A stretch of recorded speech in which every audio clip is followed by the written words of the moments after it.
During a family gathering, my mother produces a few photos of different men. She asks me which one I want to get into an arranged marriage with. I don't choose Bradley Garvin again in this lifetime. Instead, I pull out a photo of my own and give it to my mother. It's of Terrence Garvin, the Garvin family's true leader. My mother is surprised. I've pursued Bradley for many years. After all, what she doesn't know is that I married him in my past life. However, he rarely came home. I always thought it was because he was too busy. Whenever anyone asked me about it, I took all the blame. I only discovered the truth on our 20th wedding anniversary after accidentally breaking a box he kept locked in his closet. It turned out my sister was the one he'd always loved. He never returned home because he didn't want to see me. Unexpectedly, Bradley loses his mind when I'm about to put a diamond ring on Terrence's finger on our wedding day. Chapter I ran into Bradley Garvin on the second day after the news of the marriage was announced. His friends spotted me and called out to Bradley, who was talking to someone else. "Bradley, your fiancé is here." For a moment, all eyes were on us. Bradley's brows arched as he shot me a glance impatiently. "Julia Sanderson, you had the nerve to show your face here. You had them announce the union between the Sandersons and the Garvins without my permission. Do you not value your own dignity?" I was momentarily stunned. Oh, right, I forgot that Bradley's uncle has the same last name as him, I thought. Although I had prepared myself mentally, I instinctively held my breath upon receiving the scornful look from Bradley. Then, I took a deep breath to calm myself down. "The person I'm marrying isn't you." Bradley's friends burst into fits of laughter before I could finish. They patted Bradley's shoulders. "Bradley, your fiancée is hilarious. You should tell her not to use such a lame excuse. She'll only make a fool of herself."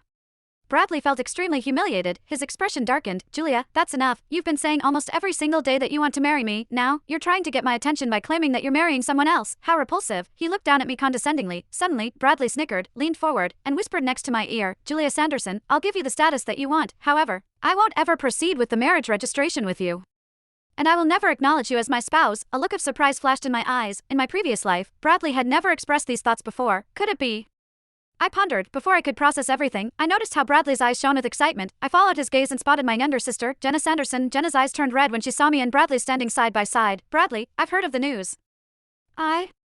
I wish the two of you happiness." She trailed off, buried her face in her hands, and cried miserably. Bradley shot me a glare. "Julia, this is all your fault. You disgust me." As I came to my senses, Bradley hurried over and threw his arms around Jenna. Chapter Bradley and Jenna hugged each other tightly as if they were the only ones left in this world. They even shared a passionate kiss at some point. Bradley circled his arms around Jenna's waist while Jenna placed her hands on Bradley's arms. The two of them looked much more like a couple than how Bradley was with me. The others were amused as they watched what was happening. Some of them even murmured among themselves despite knowing I would hear them. If I were Julia, I would have crawled into a hole in the ground and stayed out of everyone's sight. She's thick-skinned enough to just stand here while her fiancé and her sister have their hands all over each other. I was well aware that these people were waiting to see me make a fool of myself.